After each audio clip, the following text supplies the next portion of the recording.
All right, I'm here with Matthew Barber at the Urban Hope Youth Center right here in Islington. We just had an incredible conversation about some of the issues you're struggling with, and maybe we can talk a little bit about that. I know that a lot of the kids now are coming back to your youth center, but you're struggling with their trauma and anxiety that they're dealing with like re-socializing. So maybe talk about that and some of the other things that you're dealing with here as a youth worker. Yeah, so I think over the last year, we've all experienced trauma. And as adults, we learn how to cope, but young people haven't had the life experience that gives them something to fall back on, or how to cope, or what is the best way to kind of deal with stress.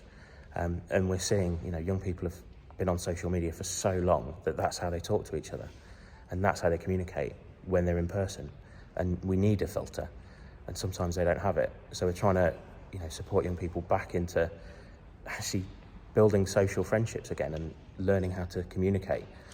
And it's tough, but it's tough growing up in London, and it's tough being a young person. Education is stressful at the moment, and they're fearful of what is going to happen if it stops again, and what does their future look like. And we're just trying to give a place of hope where young people can see that there is a future, and it's a good and bright future for them. Yeah, and what shocks me and disturbs me a bit is that I've met incredible people like Matthew. I've met people down in Croydon and at the Wally Foster Center in Homerton. These are people that are giving so much of their own time and own energy, barely funded, to get out there and try to give these youth other alternatives as opposed to gang life or crime life, or just ways where they can get over their trauma and anxiety. And yet they're being squeezed. They don't seem to be given these resources to do it. We were talking earlier about my Corporates for Communities program. 100 million pounds into 250 community centers. I said to Matthew, could you use 400,000 pounds? And his eyes lit up, and he's like, wow, I guess you could, because you can employ more people. You could do this, Kickstart program. And what would you do with funding like that if you could get it? Well, it'd keep us open for a couple of years at least without having to worry about applying for funding after funding after funding. But also, the more youth workers that we've got, the more young people that we can help. And if we can start using Kickstart and employ a young person, not for 6 months, for a year, for 2 years, to go, actually, we want to invest in you, we want to build a future for you, that would be amazing.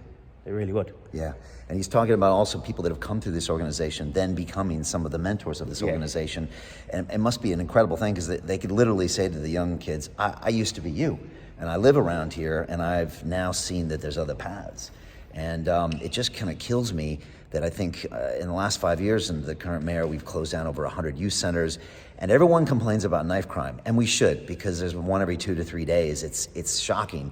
But I had a talk with a senior Metropolitan Police officer, and he said, Brian, you can't police your way out of knife crime. What he was saying is, we can put more officers on the street, and we can go against the gangs, but if you don't give them options in the youth centers, if you don't give them ways of dealing with stress and anxiety, or showing them mentorship or apprenticeships, then of course they're going to choose that option, right? Yeah, and I think so often with knife crime we've reacted rather than gone, what's the root of the problem, and let's start young. Let's work with young people in primary school and give them an adult that can work all the way through till they're 18, 19 plus, and be a support and go, I believe in you, from an early age. Not older gang members are going, come with me, I see something special in you. It's other adults going, I see something special in you, and I think we can support and we can help you realise the future that you want for yourself. Yeah, this is so important. I mentored a 9-year-old kid about 12, 13 years ago in Homerton. And I remember when they gave me his details, I said, he's 9. I said, isn't that too young? And they said, no, that's actually too old. And I was like, what? And I didn't realize that these habits start to get ingrained 5, 6, 7 years old. And I heard the same thing from Eliza at the Lives Not Knives charity in Croydon. They said, we want to go into primary schools, not just the secondary schools. That's where we can do maybe more effective long-term work. That message doesn't seem to be received by government, or again, there's no funds to do it anyways. But that's an important part of this, right? Yeah, I think the younger that we can work with a child, the better. I think we're seeing young people who've come from primary school into secondary, behaviour's ingrained. It's so hard to unlearn. Once you've learned something, it takes a lot longer to unlearn it. So if they're learning the negative things at an early age, it's inbuilt, it's habitual. So how do we get at the root of it at the start and go, let's build some positive patterns and some positive feelings and everything else first, rather than all the negative. Yeah. So important. It's so important, and this work can only be done by people who actually care. I can feel this about this gentleman here. I mean, like, your heart and soul has to go in this. Like you were saying, if you bring, energy into the space with the youths, they're going to feel it. If you're not passionate, if you're not open, and you're going to be tested on a regular basis to make sure that you're legit. And this is hard work that's being done out in these communities. I did it for a year every weekend, and it was hard, but it was also one of the most rewarding things I ever did.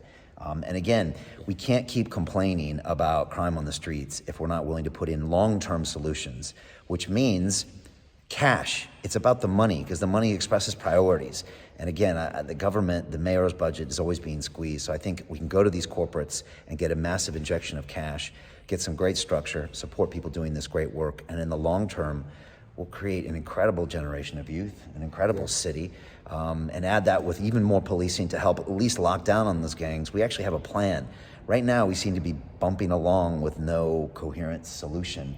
And again, how can we be defunding these youth centers? Or we fund them when it's popular. Like we fund them when there's a riot or when the youth seem to be in crisis, and then it dwindles. Again, something kind of frustrating in government that I don't see in business very much, but in government it kind of goes there. So again, Urban Hope Charity here in Islington. Matthew's the guy. Check out the website if you want to know how to help as well. Yeah. I'm guessing funding is always really good. Volunteers are really good. Yeah, right? The more people we can have volunteering and showing different aspects of life, and that what you can achieve from anything really. And I'm only one man, but we need more to just stand alongside and support young people and believe in them. Yeah, so true. I just want to finally say, I've met so many people like Matthew, when I've gone through every single borough in London. These are real Londoners who care and work tirelessly every day to try to make the city better. And I couldn't be more proud to feature them on these videos and to talk to them. And it just makes me really positive about this city. A lot of times we hear about, when we turn on the internet, we see people fighting and people saying, you're bad, you're bad. I mean, I see in Londoners great people who want the best thing for their future and their children. Yeah. We just got to get them all together and go the same direction. That's the plan. So thank you, Matthew. I appreciate what you do. Check this man out. Let's do this. Let's move forward. Let's fund our youth centers. Is the only way out of this. All right? Thank you.